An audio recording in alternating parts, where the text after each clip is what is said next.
Merci David. Bonjour à toutes et tous.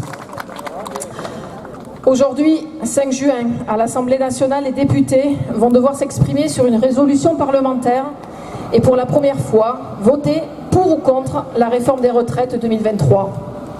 Près d'un an et demi après le passage en force de la réforme des retraites par 49.3, contre les millions de Françaises et de Français manifestés dans tout le pays, une écrasante majorité de salariés et d'agents des services publics refuse toujours cette réforme, injuste, brutale, pour toutes et tous, mais dont on sait que les femmes seront les grandes perdantes. Les conclusions du conclave, renommée délégation paritaire permanente à laquelle la FSU n'a pas été conviée, risquent de durcir encore les conditions de départ en retraite, d'attaquer le système actuel, notamment avec l'instauration d'un nouvel étage de capitalisation, sapant ainsi les bases d'une protection sociale fondée sur la solidarité et le partage des richesses.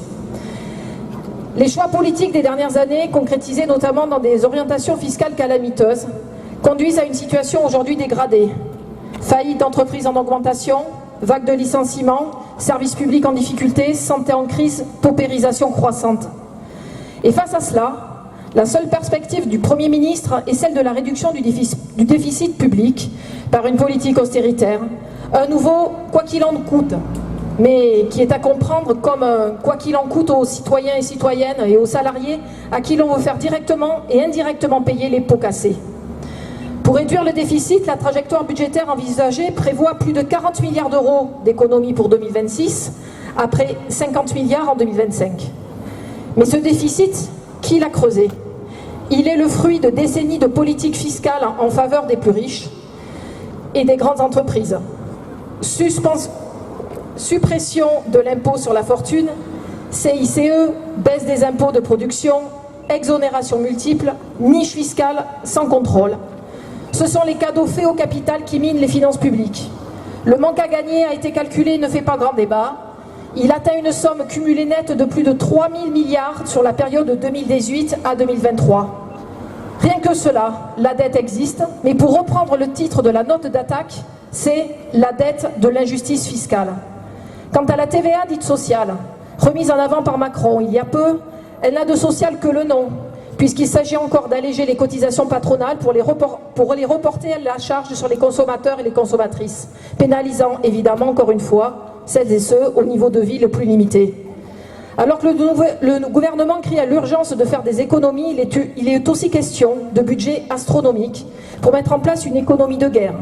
Un budget de guerre qui se fera aux dépens des services publics dont les budgets, eux, ne pourraient être abondés. Un budget qui ne manquera pas de nourrir des intérêts des grands groupes aux dépens des besoins de la population. La potion libérale, ou plutôt le poison libéral, est toujours le même. Le gouvernement ne compte toujours pas augmenter les impôts des plus riches, mais tailler dans tous les budgets de l'État et de ses agences. Éducation, santé, justice, culture, écologie et suppression ou fusion d'un tiers des agences publiques telles que l'ADEME, l'ONF, l'OFB, je ne les ai pas tous cités. Moins d'écoles, moins d'hôpitaux, moins de prévention face aux risques climatiques, moins de solidarité avec les populations les plus précaires, moins de contrôle démocratique des marchés, plan social de plusieurs milliers de suppressions d'emplois, c'est cela, concrètement, la rigueur budgétaire. Et le résultat, puisqu'il est question de rigueur, est toujours rigoureusement le même, la désespérance sociale, au gré des reculs sociaux et de la montée des inégalités, et avec les mécanismes de stigmatisation des exploités par les réactionnaires opportunistes et les forces d'extrême droite qui s'accommodant bien des désastres d'un libéralisme qu'ils n'ont jamais combattu de l'histoire, ne font que de développer la nauséabonde et délétère illusion d'ennemis intérieurs et installer la peur de l'étrangère, ce bouc émissaire qui a toujours servi à ne pas traiter les vraies difficultés sociales. Non, ce déficit, ce n'est pas le nôtre.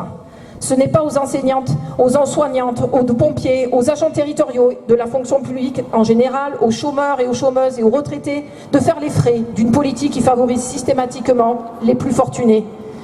Le gouvernement poursuit sans relâche ses objectifs d'affaiblissement des droits collectifs et du pouvoir d'achat des salariés, jeunes, privés d'emploi et retraités, sans aucune prise en compte des enjeux sociaux et écologiques.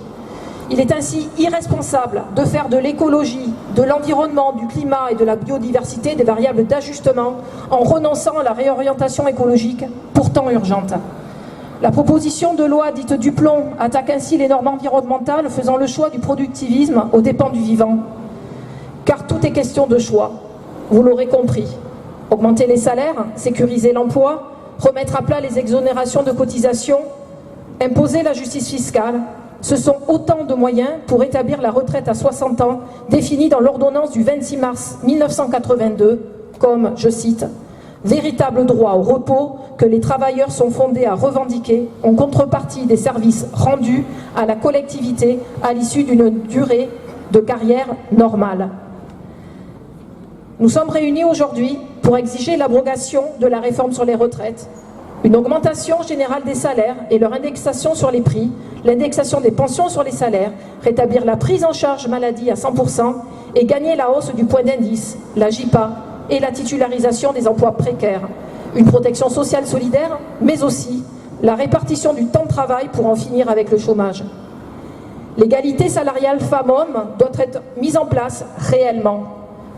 Contrairement à ce que prétendent les gouvernants, ce ne sont pas à elles et eux de déterminer dans quelle société nous voulons vivre, mais à nous, le peuple, les travailleuses et les travailleurs, celles et ceux qui sont indispensables à la bonne marche de notre pays, de le décider. Il n'y a pas de fatalité.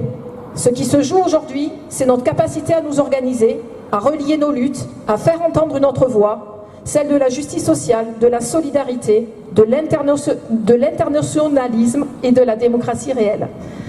Dans un monde qui vacille, notre combat prend tout son sens. Il est temps de reprendre l'offensive, ce qui doit être partout à l'ordre du jour. Merci beaucoup.